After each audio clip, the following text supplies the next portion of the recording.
this is someone na gustong humingi ng sorry sa'yo kasi feeling niya nasaktan ka na.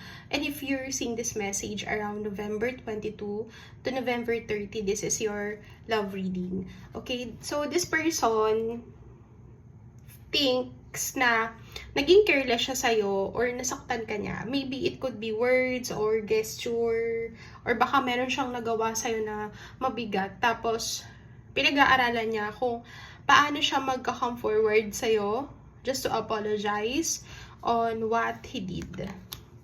So, mas bata sa energy nito, hi.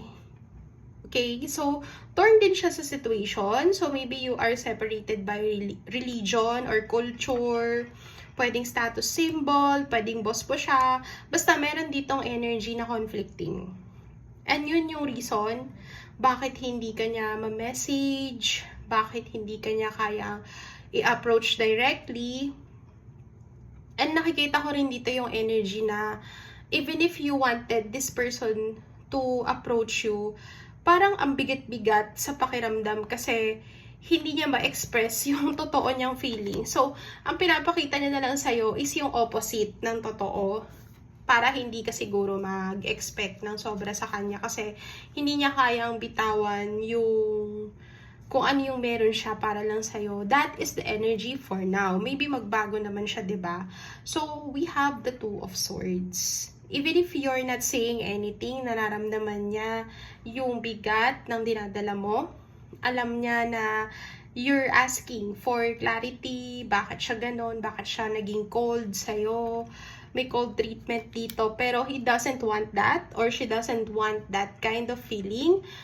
She doesn't want you to experience that heaviness. So, meron ditong Sun card. This could be you're trying to manipulate the situation, gusto mong baguhin, pero parang feeling mo awkward na kausapin siya. Parang feeling mo kasi awkward din kung mag-approach ka sa kanya kasi nandun yung intensity ng emotions that you don't want to get attached kung hindi nandun naman siya seryoso sa'yo. And I have a feeling here na even if you wanted to explore the possibilities ng connection, meron kang takot na baka hindi mag-work kasi nga meron kayong barrier. So, this could be yung barrier ay yun nga, yung status symbol or mismo yung feelings niya, hindi rin kasi siya open or hindi mo alam exactly kung ano yung nararamdaman niya.